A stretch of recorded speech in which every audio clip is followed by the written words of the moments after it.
नमस्कार साथियों, पवन ज्ञान गंगा यूट्यूब चैनल पर आप सभी का हार्दिक स्वागत है। अभी तक हम वर्ण विचार वाले टॉपिक को क्लियर कर चुके हैं। आज हम शब्द विचार वाले टॉपिक पर चर्चा करेंगे। धीरे धीरे करके शब्द विचार को पढ़ेंगे, फिर उसके बाद वाक्य विचार को पढ़ेंगे। तो आइए देखते हैं शब्द किसे कहते हैं।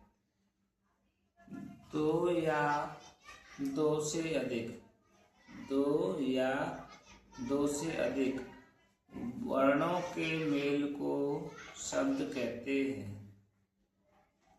दो या दो से अधिक वर्ण आपस में जब मिलते हैं तो शब्द का निर्माण करते हैं। जैसे न प्लस म प्लस न बराबर नमन, वे प्लस चा प्लस र बराबर विचार। फिर देखते हैं शब्दों के प्रकार। शब्दों के अलग अलग प्रकार होते हैं। तो शब्दों के प्रकार देखते हैं। तो पहले रचना के आधार पर, रचना के आधार पर शब्द तीन प्रकार के होते हैं।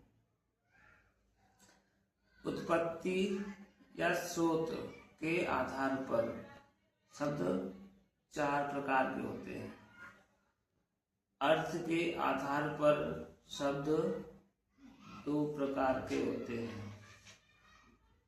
रूप परिवर्तन के आधार पर या बोलो विकार के आधार पर शब्द दो प्रकार के होते हैं।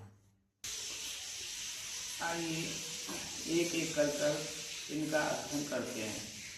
सर्वप्रथम देखते हैं रचना के आधार पर। रचना के आधार पर शब्द बताएंगे थे तीन प्रकार के होते हैं।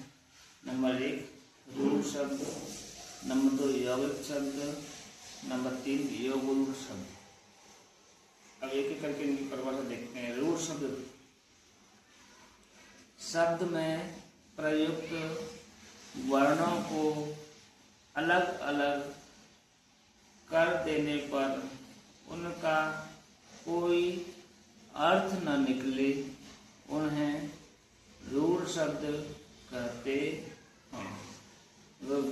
कोई शब्द है, उसमें प्रयुक्त वर्ण है, उन वर्णों को अलग अलग करते हैं, उसके टुकड़े करते हैं। टुकड़े करने पर उनका कोई अर्थ ना निकले तो उन्हें हम रूढ़ शब्द कहते हैं। जैसे दूध, मेढक, थाली, कमरा, पेड़ आदि। अब देखो इसमें प्रयुक्त एक द दू है और एक ध है, अलग कर दिया है। तो दू और ध में कोई इसका कोई अर्थ नहीं है। इसको तो मैं र क मे का ड का कोई अपना अर्थ नहीं है। इसके बाद था प्लस ली, था का कोई अर्थ नहीं है और ली का भी कोई अर्थ नहीं है। इसी प्रकार क म रा, क म रा तीन वर्णों को अलग अलग कर दिया है। तो तीनों वर्णों का कोई भी अर्थ नहीं निकला। नंबर दो यौगिक शब्द। नंबर दो यौगिक शब्द। दो या दो से अधिक शब्द आपस में मिलते हैं तो उन्हें यौगिक शब्द कहते हैं। दो या दो से अधिक शब्द आपस में मिलते हैं तो उन्हें यौगिक शब्द कहते हैं। उपसर्ग, प्रत्यय, संधि, समास के समस्त उदाहरण यौगिक शब्द में कहलाते हैं, यौगिक शब्द में आते हैं।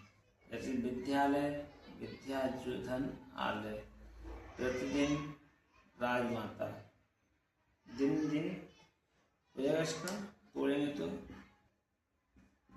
दिन दिन रहेगी राजा की माता।